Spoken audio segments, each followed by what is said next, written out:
오늘은 하나님이 찾으시는 예배자 9번째 시간입니다. 지금까지 우리는 구약의 5대 제사를 중심으로 해서 하나님이 찾으시는 예배자란 어떤 사람인가를 찾아보았습니다. 그래서 구약의 제사는 죄가 무엇이며 죄를 깨닫게 하기 위한 수단이고, 또 궁극적으로는 인간과 하나님과의 관계가 유지되는 것이 정말 중요한데, 제사라는 수단을 통하여, 희생제물이라는 수단을 통하여 하나님과의 관계가 회복되어지고, 이것은 그리스도의 십자가를 상징하고 예표하는 것이라 나누었습니다. 그러므로 하나님이 찾으시는 예배자란 자신이 죄인임을 깨닫고 죄의 용서가 필요하다는 사실을 알고, 그래서 하나님께 회개하며 용서의 과정을 거쳐 새롭게 됨으로 하나님께 영광을 돌리고 하나님의 뜻과 말씀에 순종하는 자임을 함께 나누었습니다. 오늘은 제사 제도를 뛰어넘어 인물들을 중심으로 하나님이 찾으시는 예배자가 어떤 사람인가를 찾아보도록 하겠습니다. 먼저 오늘 본문인 아모스 9장 11절의 말씀을 읽어봅니다. 시작. 그날에 내가 다윗의 무너진 장막을 입히고 그것들을 분명하며 무너진 것을 들켜서 일자와 다시 세우고. 이 말씀은 북이스라엘에서 활동하였던 아모스 선지자가 북이스라엘의 회복을 선포하는 과정 속에서 나온 말씀입니다. 그날에 내가 다윗의 무너진 장막을 일으키고, 이 말씀을 통하여 회복의 역사죠. 회복의 역사를 말씀하실 때에 이 말씀을 통하여 우리가 느낄 수 있는 것은 당시 북이스라엘은 다윗의 장막이 무너진 상태임을 알 수 있습니다. 그래서 일으키겠다고 하신 거 아니겠습니까? 그렇다면 우리는 여기에서 다윗의 장막이 뭐냐? 그리고 다윗의 장막을 일으키는 것이 왜 이스라엘을 회복시키는 첫 단추인가를 생각해 보지 않을 수가 없습니다. 그렇다면 우리는 본문을 해석하기 전에 다윗의 장막이 뭐냐? 다윗의 장막이 뭔지 아시는 분? 여러분도 모르니까 풀어봐야 되겠죠?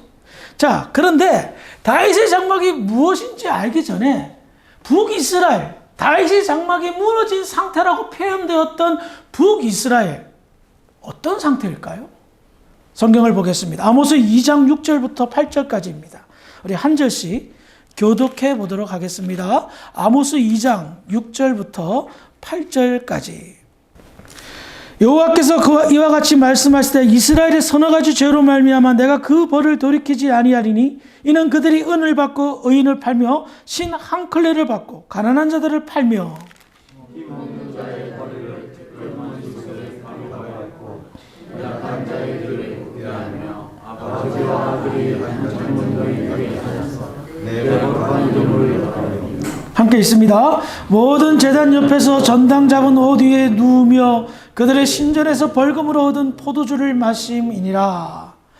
방금 읽은 내용을 보니까 하나님께서는 이스라엘이 범한 죄에 대해서 철저하게 그 대가를 지불하겠다라는 거예요. 내가 그 벌을 돌이키지 아니하리니, 반드시 죄를 지은 것에 대한 대가를 치르겠다는 겁니다. 이렇게 하나님께서 굳은 의지를 보여줄 정도로 당시 북이스라엘은 심각한 상태였습니다.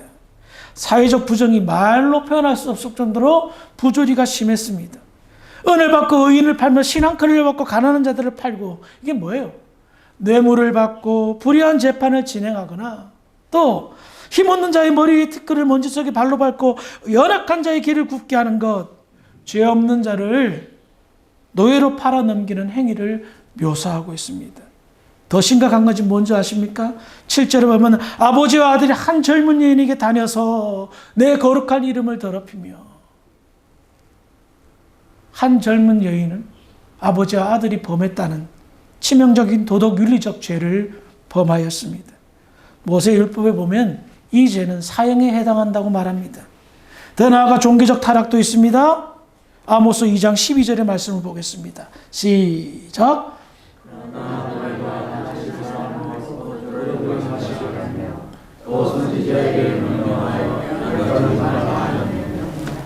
나실 사람이란 아시다시피 나실 일을 말합니다.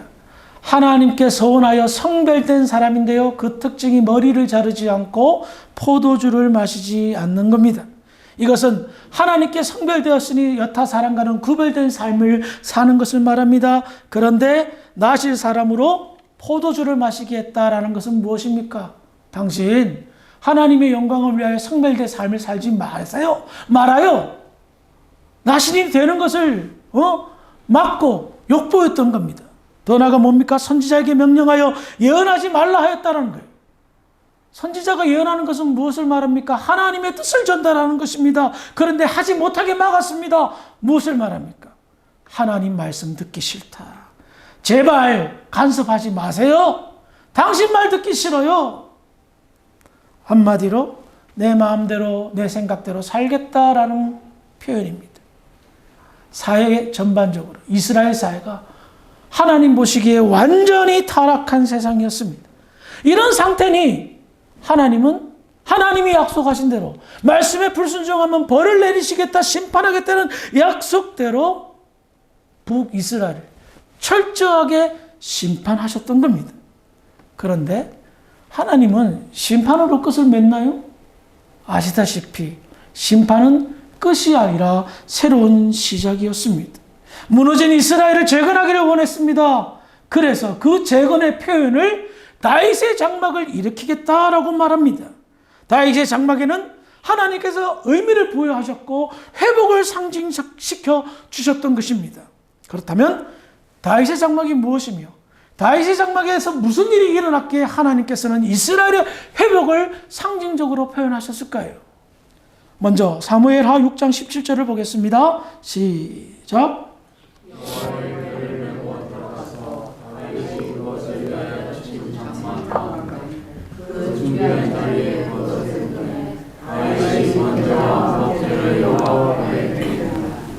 방금 읽은 말씀을 보니까 여호와의 궤, 즉 언약궤를 메고 들어오는 장면과 다윗이 그 언약궤를 위하여 만든 장막에 두는 장면이 묘사되었습니다.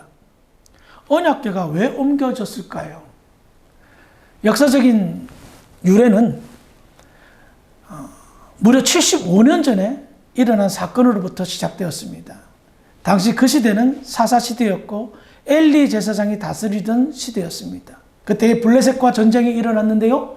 엘리의 두 아들인 홈니와 비느하스가 하나님의 임재를 상징하는 언약궤를 들고 블레셋과의 전쟁에 임했다가 완전히 대패하고 블레셋에게 하나님의 영광을 임재를 상징하는 언약궤를 빼앗겼습니다. 그로부터 75년 동안 사무엘 시대, 사울 시대 거쳐서 언약궤가 하나님의 성소에 돌아오지 않았던 겁니다. 언약궤는 무려 75년 동안 밖으로 또 돌아다녔습니다. 그런데 다윗이 왕이 되었습니다. 왕이 되자마자 제일 먼저 한 일이 바로 언약궤를 모셔오는 일이었습니다. 이것은 다윗에게 있어서 가장 소중한 일이었습니다. 가장 중요한 일이었습니다. 무엇이요? 하나님의 임재를 상징하는 언약궤를 모심으로 하나님께 영광의 예배를 드리는 것이 다윗에게는 가장 소중한 일이었기 때문이었습니다. 그래서 언약궤를 다윗성 근처의 장막에다가 모시게 되었습니다. 그 후로 다윗은 여러 가지 지시를 내리는데요. 먼저 역대상 16장 4절부터 6절까지 우리 한 절씩 교독해 보겠습니다. 또 레위 사람을 세워 여호와의 궤 앞에서 섬기며 이스라엘 하나님 여호와를 칭송하고 감사하며 찬양하게 하였으니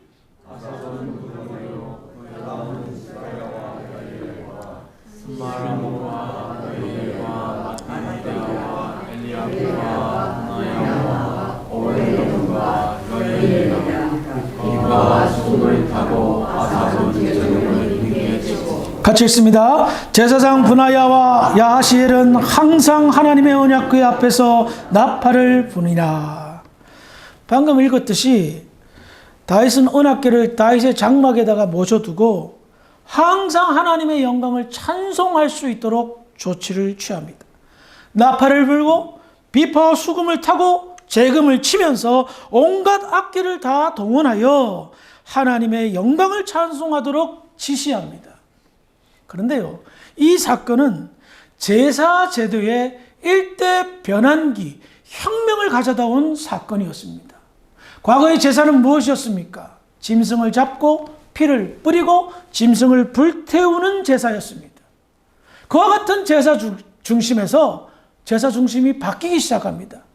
악기를 다 동원해서 하나님을 매일매일 하루 종일 찬송하는데 힘을 쏟는 것이었습니다. 다윗이요, 하나님의 영광을 찬송하는데 얼마나 진심이었는지를 잘 알 수 있는 통계가 있는데요. 역대상 23장 3절부터 5절까지인데 한 절씩 교독합니다.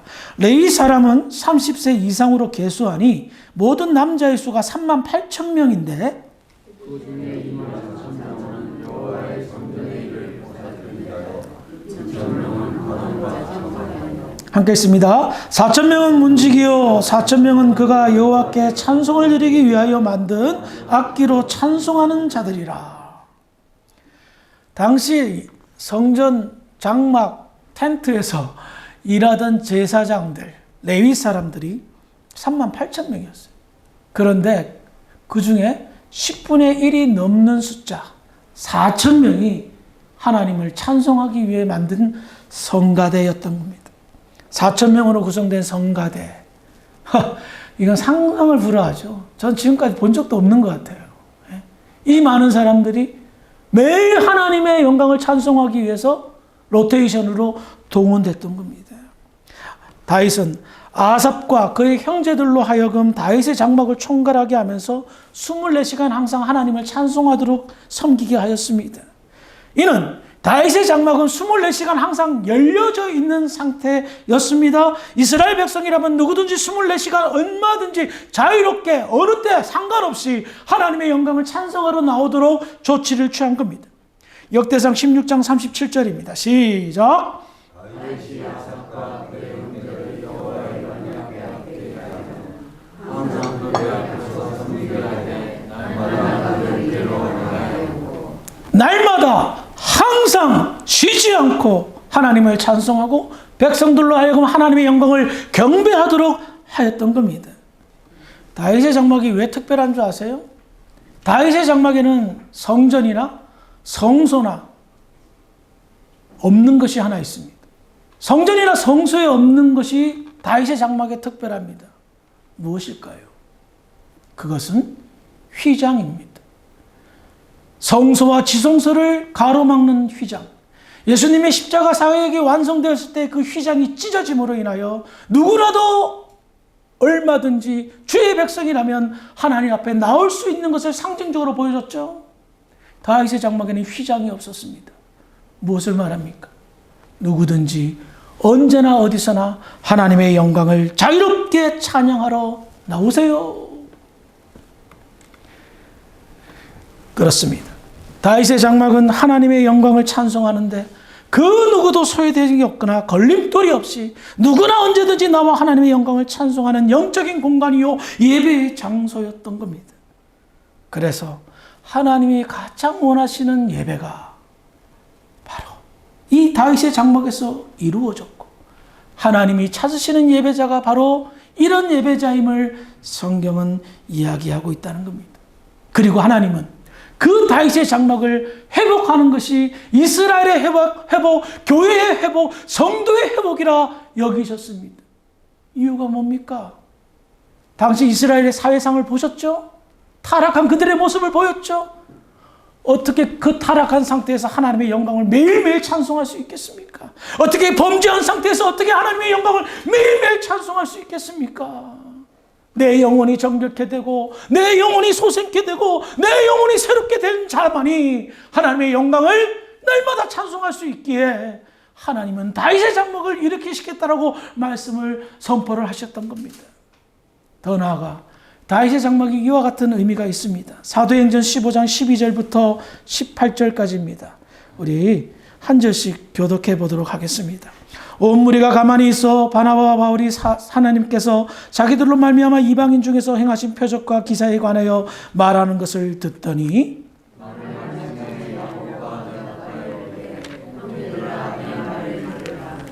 하나님이 처음으로 이방인 중에서 자기 이름을 위할 백성을 취하시려고 그들을 돌보신 것을 시므온이 말하였으니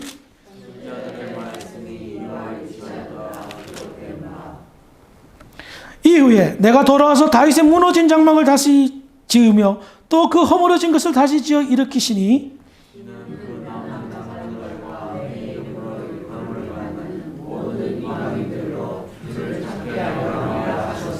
함께 했습니다. 즉 예로부터 이것을 알게 하시는 주의 말씀이라 함과 같으니라. 방금 읽은 본문 배경은 바울과 바나바가 1차 전도여행을 마치고 예루살렘에서 선교 보고를 하는 과정 속에 선포된 내용입니다. 이방인들이 예수를 믿는 역사를 증거하였습니다. 당시 유대인들은 굉장히 의아했습니다. 왜요?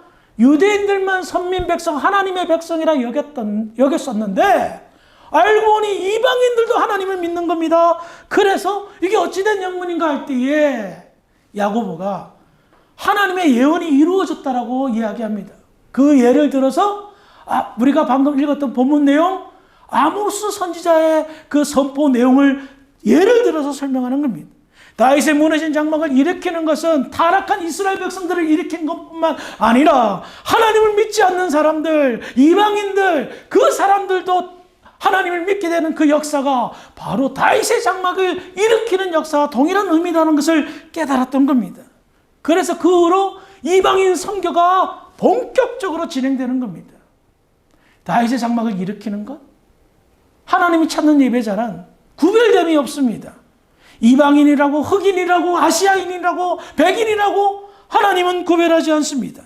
하나님께서 창조한 창조의 모든 백성들이 다윗의 장막에서 일어났던 매일매일 하나님의 영광을 찬송하는 그 찬송의 역사가 일어나기를 간절히 소망하고 있다는 것입니다. 이것이 창조주의 바람이요 구원자의 바람이었다는 사실을 아모스 선지자의 예언을 통하여 후세대 사람들이 깨달았던 것입니다.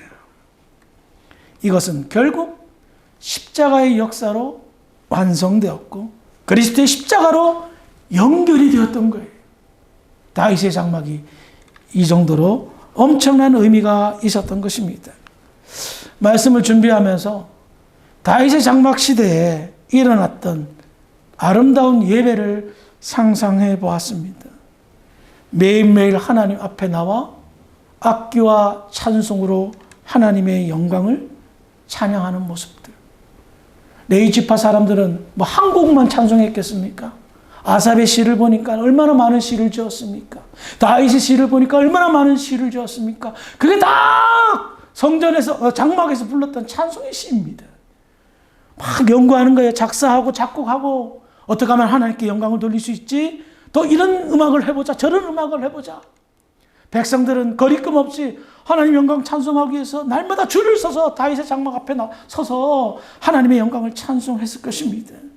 다윗 역시 벅찬 가슴을 안고 슬플 때나 기쁠 때나 언제나 어느서나 하나님의 영광을 찬송하러 다윗의 장막 앞으로 나왔을 것입니다. 이 모습을 상상하니 가슴이 벅찼고요. 하나님이 찾으시는 예배자가 이런 자일까 생각을 가져보았습니다. 다윗의 장막에는 놀라운 일이 벌어졌습니다. 그 일은 천국의 현장을 옮겨다 놓은 모습이었습니다. 날마다 하나님의 영광을 찬양하는 스랍들의 모습과 같은 레위 지파 사람과 다윗과 수많은 백성들이 날마다 하나님의 영광을 찬양하였기 때문입니다. 그러니 하나님께서 그 모습을 보시며 얼마나 기뻐하셨겠습니까? 찬송은요, 인정하는 거예요. 하나님의 영광을 인정하는 행위가 찬송이에요. 저는 하나님이 너무 좋습니다. 하나님이 인정합니다. 나의 구원자의, 나의 창조주의, 나의 축복주이심을 믿습니다 하며 찬송하는데, 내가 믿고 의지하고 내가 찬송하는데 그 받는 사람 어때요? 기분 좋죠. 여러분들 무슨 행사나 어떤 거 해서 수고했어요. 사람들이 박수 칩시다 해서 박수 쳤어요. 박수 받고 기분 나쁜 사람 있어요? 아무도 없어요. 박수 치면 기분 좋은 거예요. 그런데 그거와는 비교할 수 없을 정도로 매일매일 하나님의 영광을 위하여 찬송하는 그 다윗의 장막. 하나님이 얼마나 기분이 좋으셨겠습니까? 그래서 그것을 회복하기를 원하셨던 겁니다. 이스라엘 역사를 통틀어서 하나님이 가장 기분 좋으셨던 때, 그때는 다윗의 장막에서 다윗과 모든 사람들이 하나님의 영광을 찬송하던 때를 하나님은 손꼽으셨습니다. 주사랑교회가 창립된 지 15년, 이제 한 달 뒤면 16년 차로 들어갑니다. 주사랑교회가 세워지고 하나님이 가장 좋았었던 때 언제였습니까? 하나님이 주사랑교회를 보고 가장 너무너무 신나고 기뻐하셨던 때 언제였습니까?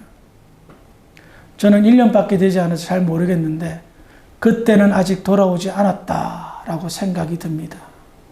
그때를, 하나님이 가장 기분 좋았었던 그때를 2024년도에는 우리 한번 만들어 보기를 주의로 부탁을 드리겠습니다. 아멘이 갑자기 제가 좀 충격 먹었네. 아멘 할 줄 알았더니 들어가요. 다시 한번 물어볼게요. 큰일 났다 이거. 하기 싫다는 표정을 억지로 하시는데 다시 한번 물어보겠습니다. 제발 하나님이 가장 좋았던 때를 2024년도에 한번 만들어 봅시다. 네. 좀 우리 주사랑교회가 하나님이 가장 좋았던 때를 회복시켜주는 예배 공동체가 되었으면 좋겠습니다. 다윗의 장막이 세워지는 주사랑교회가 되기를, 그런 예배자가 세워지기를 주의 이름으로 축원합니다. 네. 기도하시겠습니다. 하나님, 은혜를 감사합니다. 다윗의 장막이 무엇인가를 함께 나누면서 하나님이 원하시는 것이 무엇인가를 깨닫게 됩니다. 하나님을 인정하고 하나님을 사랑하고 하나님을 자랑하며 하나님을 기뻐하고 하나님께 감사하는 찬송의 예배가 우리 주사랑교회 예배가 될 수 있도록 축복하여 주시옵소서. 감사하며 예수님의 이름으로 기도합니다. 아멘.